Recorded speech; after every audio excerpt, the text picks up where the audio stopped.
Good morning, all. Welcome to the Geology Lab. I'm Dr. Chandrasekhar Pagasnalli,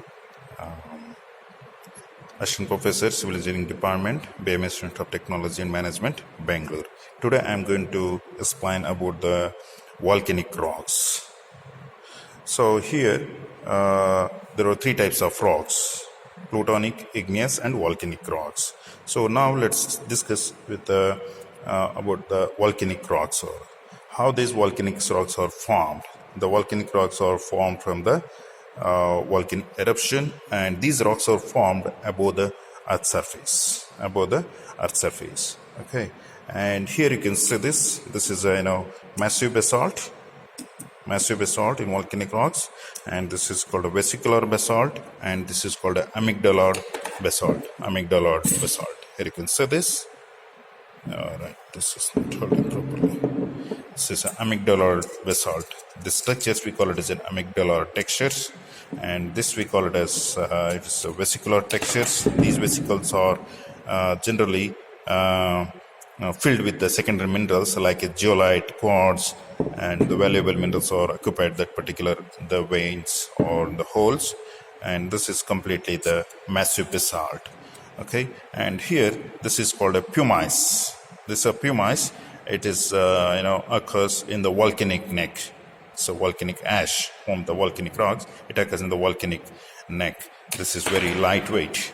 It's very lightweight. We use it for lightweight concrete. Okay, let's go with massive basalt, vesicular basalt, and amygdaloid basalt, and the pumice. These are all volcanic rocks. What are the main physical properties of these rocks? These rocks are, the color will be the black color, completely black color. Somewhere it's a greenish black, and the grayish black, and it's a green color or black color.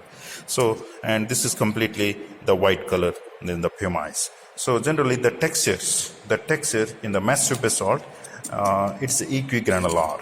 Okay, and especially in the in the vesicular basalt, you can see the vesicles, and of course these vesicles are filled with the this you can see this vesicles completely filled with the secondary minerals. Okay, these vesicles are formed due to the the volatile gases which is in the volcanic ash, though it is formed due to this the gases eruptions during the eruption time.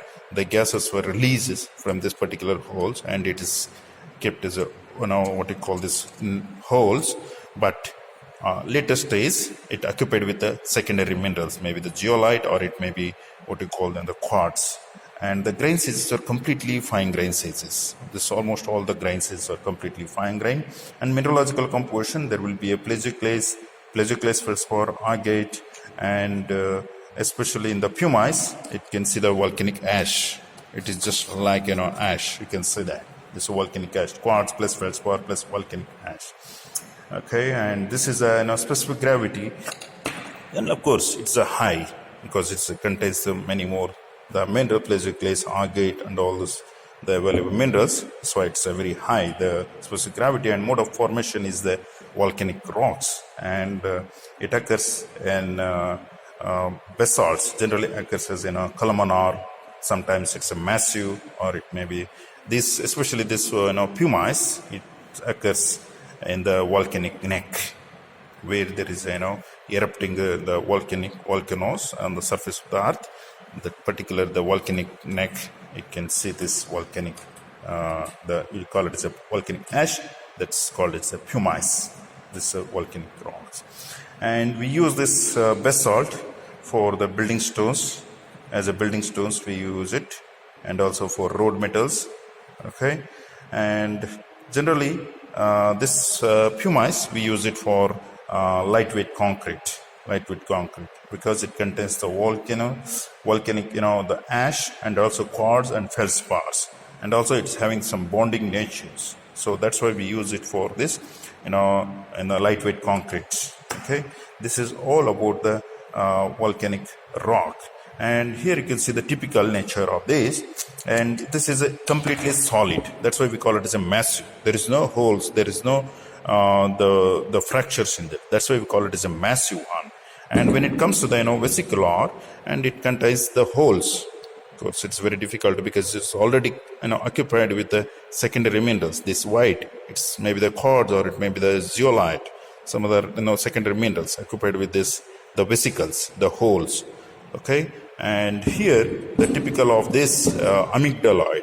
So here you can see this.